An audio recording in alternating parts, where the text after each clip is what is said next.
Hi there, house church friends. Hope you're doing well. Hope you had a good week.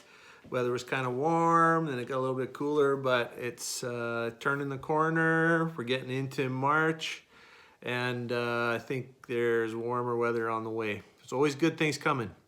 When I think about good things coming, I also think about things related to the Lord and my relationship with Jesus.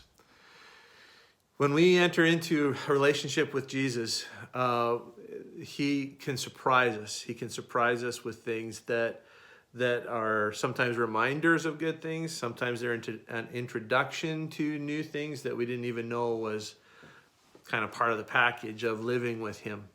Today you're going to be talking about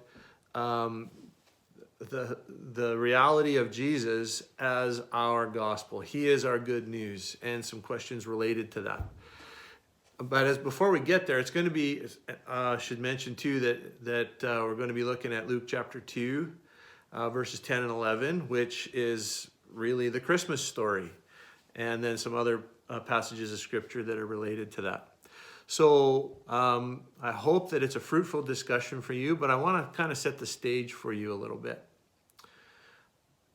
Sometimes, as I alluded to before, we get surprised, and being surprised is a good thing. I don't know if you can remember the last time that you were in a situation where you were just out of the blue, something happened that was entirely surprising. Sometimes they're not the best experiences, and sometimes they're absolutely awesome. Well, I think that Jesus wants to surprise you. I think he wants to surprise you tonight or today when you are gathering in your house church with the amazing goodness of what it means to be his children. But you know what? I want to share a little story of how awesome it can be, sort of, to be surprised. Just the other day, we went for supper in Boulier, and Val and I were with Mark and Glenda Johnson. And we were talking, having a great time, amazing wings. Highly recommend the wings that you get there.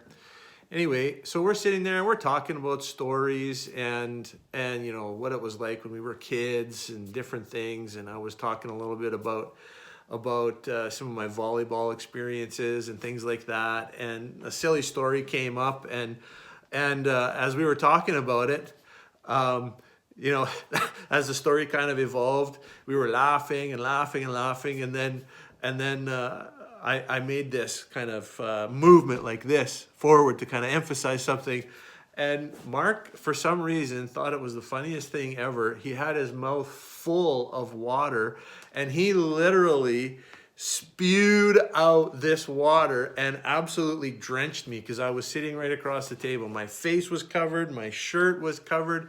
And he just laughed, and we all did. We just laughed and laughed and laughed and laughed. It was hilarious and awesome. And I didn't share this in the sermon for this week, but I could not resist sharing this story just to put a little bit of a brightness in your day, and to remind you that sometimes things that are surprising, they might seem a little messy, but they can be incredibly blessing. So I just wanted to share that with you, embarrass Mark just a little bit, and also just kind of set the stage for your house church evening or your gathering today. And I hope that it's surprisingly good for you as well. Take care, friends, and bye for now.